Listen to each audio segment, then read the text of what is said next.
CK Vijayan കൂടി കോഴിക്കോട് നിന്നും വിശദവിവരങ്ങളുമായി നമുക്കൊപ്പം ചേരുന്നു. CK Vijayan, good morning. നമ്മൾ ഈ ആശങ്കയെ പറ്റി സംസാരിച്ചുകൊണ്ടിരിക്കുകയായിരുന്നു. നെഞ്ചെടുപ്പ് പലർക്കും പുറത്തുനിന്ന് കേൾക്കാൻ കഴിയുന്ന പാകത്തിൽ നെഞ്ചെടുപ്പ് ഉയർന്നിട്ടുണ്ട്. പല സ്ഥലത്തും പ്രതീക്ഷിച്ചതുപോലെയല്ല. തിരഞ്ഞെടുപ്പ് തീയതി പ്രഖ്യാപിച്ചത് മുതൽ ഓടി നടന്ന പല സ്ട്രാറ്റജികളിലൂടെ പ്രചരണം നടത്തിയവരാണ് സ്ഥാനാർത്ഥികൾ. എങ്ങനെയായിരിക്കും മൊത്തത്തിൽ ഒരു വിലയിരുത്തൽ എങ്ങനെയായിരിക്കുമെന്നാണ് വിജയൻ? പൊതുവിൽ ഈ തദ്ദേശ തെരഞ്ഞെടുപ്പുകളിലെല്ലാം തന്നെ നോക്കിക്കഴിഞ്ഞാൽ LDFന് വലിയ മേൽക്കൈ, പ്രത്യേകിച്ച് ഗ്രാമപഞ്ചായത്തുകളുടെ എണ്ണത്തിൽ, വാർഡുകളുടെ എണ്ണത്തിലെല്ലാം തന്നെ ഇടതുമുന്നണിക്ക് വലിയ മേൽക്കൈയുണ്ട്. ആ മേൽക്കൈക്ക് വലിയൊരു ഭംഗം വരും, അല്ലെങ്കിൽ അങ്ങനെ അത്തരത്തിലൊരു വലിയൊരു അട്ടിമറി നടക്കും എന്ന് പൊതുവിൽ ആരും തന്നെ പ്രതീക്ഷിക്കുന്നില്ല. പ്രത്യേകിച്ച് ഗ്രാമപഞ്ചായത്തുകളിലൊക്കെയുള്ള വോട്ട് ചെയ്യുന്നത് വ്യക്തിബന്ധം കൊണ്ടും ചില കടപ്പാടുകൾ കൊണ്ടുമൊക്കെയാണ്. പൂർണ്ണമായും രാഷ്ട്രീയം നോക്കിക്കൊണ്ടല്ല പല സ്ഥലങ്ങളിലും അത്തരത്തിലുള്ള ആൾക്കാർ തിരഞ്ഞെടുക്കപ്പെടുന്നത്.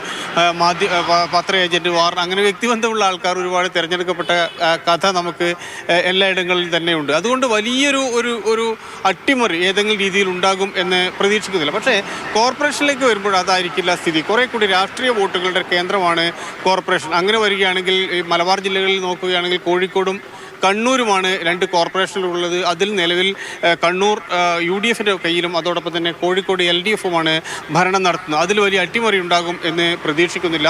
കണ്ണൂരിൽ ശക്തമായ മത്സരം LDF UDFും തമ്മിൽ നടത്തിയിട്ടുണ്ടെങ്കിൽ കൂടിയും അത് ഒരു ഭരണമാറ്റത്തിലേക്ക് എത്തും എന്ന് പ്രതീക്ഷിക്കുന്നില്ല.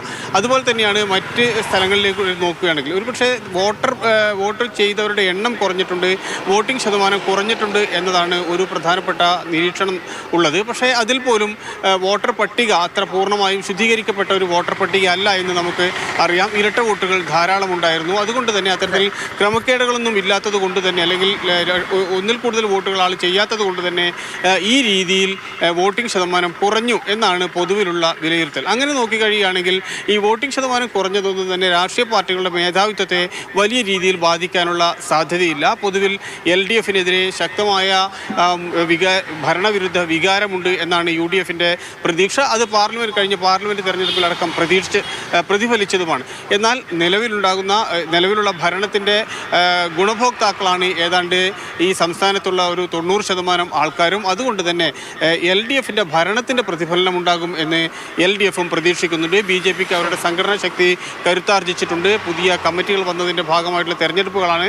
അതുകൊണ്ട് തന്നെ അത്തരത്തിൽ നേട്ടമുണ്ടാക്കാൻ NDAക്കും കഴിയും എന്ന ഒരു പൊതു പ്രതീക്ഷ തന്നെയാണുള്ളത്. ഏതായാലും നാളെ അധിക നേരം വിജയൻ, എല്ലാവരും പ്രതീക്ഷയോടെ മുന്നോട്ട് പോവുകയാണ്. ഈ പ്രതീക്ഷ ഫലം കാണട്ടെ, പൂവണിയട്ടെ എന്ന് നമുക്ക് ആശംസിക്കാം.